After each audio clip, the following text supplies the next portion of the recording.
From the beginning of 1814, campaigns against regional rebels and Spanish counter-revolutionaries took priority over all other matters. Factionalism within the city and challenges from beyond it made the assertion of authority almost impossible.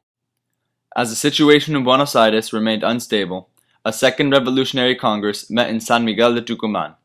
It declared the end of slavery and, on July 9, 1816, formally announced the territory's independence from Spain. These next few decades are dominated by the civil war between the Unitarios, who supported the dominance of Buenos Aires, and the Federalists, who preferred a more decentralized government. The Unitarios focused on making Buenos Aires the sole port for imports, angering merchants and producers in the surrounding provinces. The Federalists, through a collection of regional militias led by caudillos, captured Buenos Aires. They removed the 1819 Constitution, organized new elections, and demanded free navigation and commerce. And then almost immediately, the Federalist leaders split over various military, economic, and political issues, and the Unitarios came back to power. The Unitarios focused on campaigns against Native Americans to the south of the city. This opened up new lands for ranching, which increased tax revenues and made ranch operators and investors very rich and happy. Later, the Unitarios enacted the Law of Massachusetts. It was supposed to earn more money for the government by selling off land.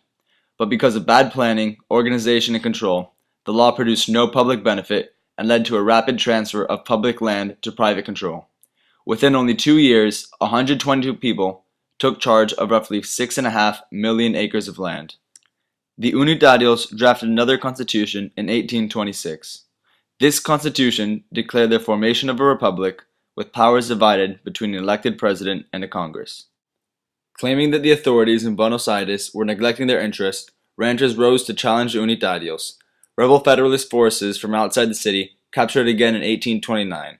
The defeat of the Unitarios set in motion the rise of Juan Manuel de Rosas. After 1831, with all opposition destroyed, Rosas focused on Buenos Aires. He used his power to promote ranching expansion and improvement in the province. His land policies allowed wealthy ranchers and investors to take possession of huge tracts of land. He also instituted tariffs against ranching products for produce outside the province. As any great dictator, he used the army and his secret police, the Mazorca, to schedule regular fixed elections that kept him in as governor until 1852. The central goal throughout Rosas' regime was to make Buenos Aires the primary port in the region. As this policy had in the past, it angered both foreign and domestic merchants and manufacturers in other provinces. Argentine opponents lacked the military force necessary to challenge Rosas. Foreign merchants, however, enlisted their government's support.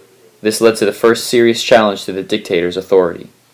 The French enacted a trade embargo. Montevideo and Uruguay went to war with Buenos Aires, and a group of rancheros within Buenos Aires rebelled.